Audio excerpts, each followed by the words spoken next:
Makanya Quran istilahkan anjing itu apa? Wa ma 'allamtum minal jawarihi mukallibin. Hewan piaraan yang kamu ajarin nanti sampai sepinter anjing. Makanya Ashabul Kahfi itu ketika ngajak anjing tadi, beliau tidur, anjing itu tidurnya bil wasit. Wa kalbuhum basitun dzira'aihi bil wasit. Jadi dia tidur dalam posisi siaga.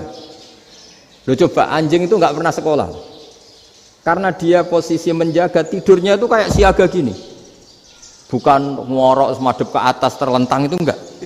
Andai kan dia tidur terlentang itu kan yang mau mengganggu kan, wah asune turu, itu enggak. Dia tidur posisi siaga, makanya disebut lawit tolak ta'alaihim lawalaita minhum firaron. Kalau kamu melihat anjing itu pasti lari karena dia posisi siap merekam. Jadi tidur tapi posisi siap merekam. Jadi matanya tetap terbelalak kayak siaga. Padahal itu enggak diperintah, ya dia memang punya nalar untuk itu. Ini disebut wa ma 'allamtum minal jawarihi mukallibin. Dan dalam teori modern juga gitu. Tapi dalam hukum Islam yang dianut mazhab Syafi'i itu anjing tetap najis.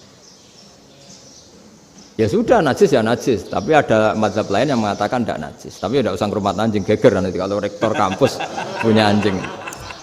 Tapi ilmu itu bagus untuk kelangenan kadang. Andai kan tidak ada mazhab Malik, maka kita kesulitan menceritakan Ashabul Kahfi yang hewan piaraannya itu anjing. Tapi misalnya anjing disucikan, kita juga nanti susah menjelaskan hadis Nabi malaikat itu tidak masuk rumah yang di situ ada apa? Anjing. Maka ilmu itu, makanya kata Imam Sa'roni, sebagian ilmu itu memang kelangenan, tapi nggak boleh jadi praktek. Tapi harus ada. Misalnya begini, contoh paling gampang. Api dalam mazhab Syafi'i kan alat pensuci hanya dua, air dan tanah. Ya saya ulang lagi, air dan tanah, yaitu tanah untuk mensucikan najis anjing. Imam Abu Hanifah menambahkan api. Mazhab Syafi'i itu agak kesulitan ketika ada batu bata dibikin dari tanah-tanah yang bercampur kotoran. Mazhab Syafi'i akan kesulitan karena di situ ada najis yang jadi materinya bata. Hukumnya gimana kalau nanti dipakai masjid? Tapi barokahnya ada beberapa mazhab. Abu Hanifah mengatakan dan api. Jadi apa tadi air, tanah, api. Alasannya masuk akal. Ketika usatul mukminin, orang-orang mukmin yang ahli maksiat itu sebelum masuk surga, kalau dia dosanya banyak itu dibakar dulu supaya suci. Emas itu untuk memisahkan dengan materi lain juga harus dibakar. Berarti api termasuk alat. Artinya gini, batu bata yang materinya dari tadi najis sekalipun ini menjadi suci karena ngalami pembakaran.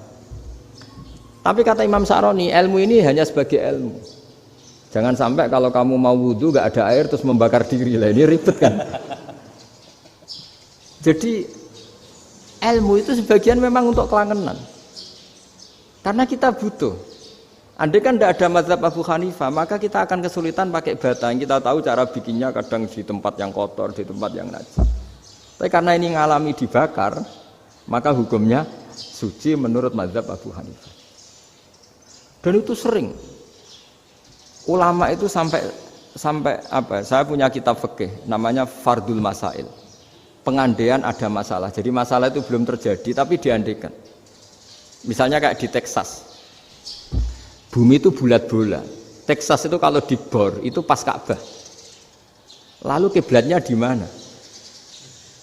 Bumi ini kan hanya rubuk-rubuk seperempat. Yang ada arah itu seperempat. Tapi kalau Ka'bah itu sama Texas, atau Texas dengan Ka'bah itu lalu kiblatnya mana? Wong sudah bebas arah. Maka ilmu mengatakan maro'ahul muslimuna hasanan fawa indahu hasanun.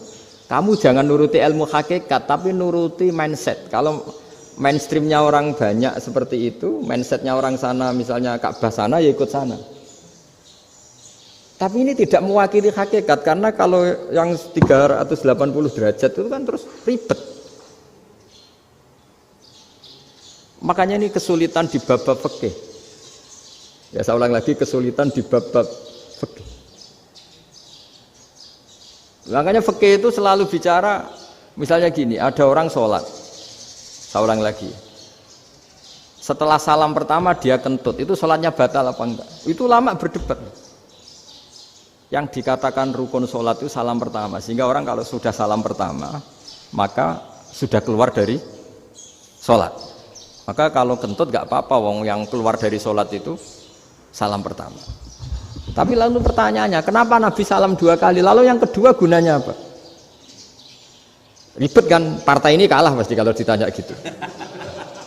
Tapi kalau ditanya dibalik, sholat itu satu ibadah yang dimulai dengan takbir, yang diakhiri dengan salam. Berarti salam pertama itu pengakhir apa nunggu salam kedua? Pertama, di semua ulama bilang salam pertama. Kalau salam pertama sudah pengakhir, berarti pembatalan setelah itu nggak punya efek, nggak punya akibat. Itu kan ribet. Debat fikih itu memang ribet. Fikih itu memang senam otak karena pertanyaannya mirip-mirip seperti itu. Nah, sampean milih mana? Milih salam pertama apa salam kedua? Pasti ulama milih salam pertama. Jadi anehnya fikih itu di situ. Misalnya orang mati, takbir itu berapa kali? 4 kali. Andai kan takbir 5 kali itu batal apa enggak? Satu ulama mengatakan 5 kali itu batal. Karena rukunnya sholat jenazah itu takbir 4 kali. Berhubung ini rukun, kalau nambahi ke 5, berarti menambahkan rukun. Kayak kamu sholat, rukuk 2 kali kan batal. Sujud 3 kali, batal. Karena menambahkan apa? Rukun. Berarti kalau takbir 5 kali, batal. Tapi pertanyaannya, takbir itu adalah wiridan biasa. Sehingga kalau ditambahkan, nggak punya akibat, batal. Jadi perdebatan ulama itu kadang ya lucu. Kayak kemarin Pak Haris pas pertama bertamu ke sini mau ngundang saya, tak ceritain. Dulu sholat jenazah itu pasti mayit di depan. Karena lazimnya sholat jenazah itu mayit di depan. Tapi mulai dulu ulama sudah berpendapat, andai kan jenazahnya di belakang pun tetap sah. Fa innal janazah laisat bi imamin. Karena jenazah itu tidak imam. Kenapa harus di depan? Oh, tidak imam kok harus di depan. Itu mulai dulu. Sehingga ketika Arab Saudi pernah mengalami tragedi, ada orang yang dibungkus kayak mayit, ternyata senjata. Setelah di dekat Ka'bah dipakai. Dulu tragedi tahun berapa itu? Pokoknya pernah ada tragedi itu. Semenjak itu Arab Saudi kalau ada orang mati tetap di kamar mayit, terus ada sholat jenazah. Padahal mayitnya di belakang yang jamaah.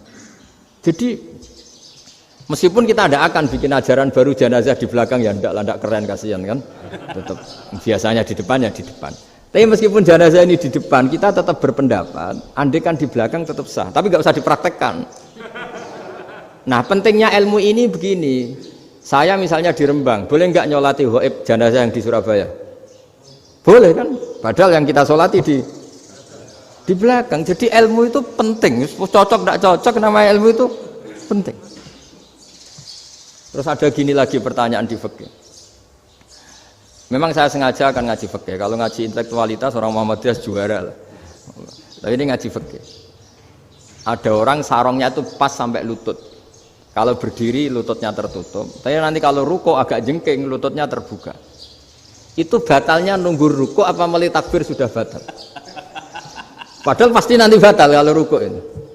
Itu ada ulama yang mengatakan, ya batalnya nunggu ruko. Bagaimanapun terjadinya pembatalan waktu ruko.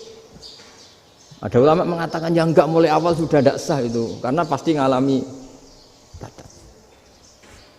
Nah, pertanyaan-pertanyaan seperti itu penting karena lalu Allah menilai apa? Ya nilai niatnya. Misalnya gini, kalau contoh itu mungkin Anda tidak tertarik, tapi contoh begini. Kita mau operasi jam 10 siang. Kita tahu kalau nanti 10 siang akan divonis medis harus makan karena mau berobat. Malamnya itu kalau kamu orang soleh, bayangkan kamu orang soleh. Kalau tidak orang soleh kan tidak punya komitmen. Kamu milih niat puasa, apa enggak jam 10 mesti mokak menisan raposo. Kamu orang soleh.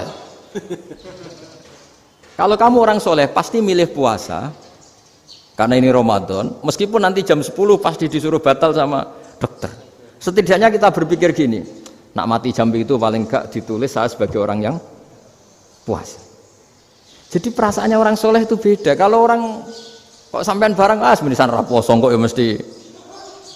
Sampean tidak pernah berpikir bahwa puasa mulai fajar sampai jam 10 itu luar biasa. Bisa saja kita mati jam 7, bisa saja mati jam 6. Kan ditulis Allah sebagai orang yang berkomitmen terhadap puasa.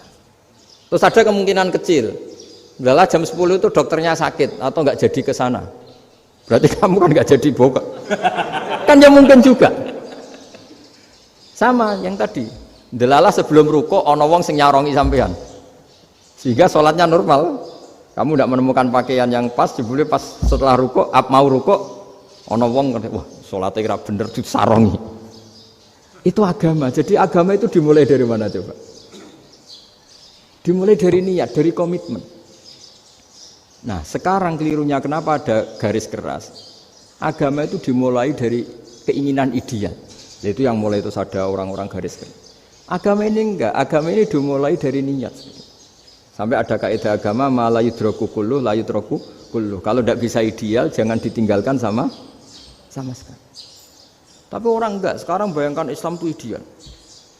Pemimpinnya ya soleh, masyarakatnya soleh, enggak ada maksiat, enggak ada apa.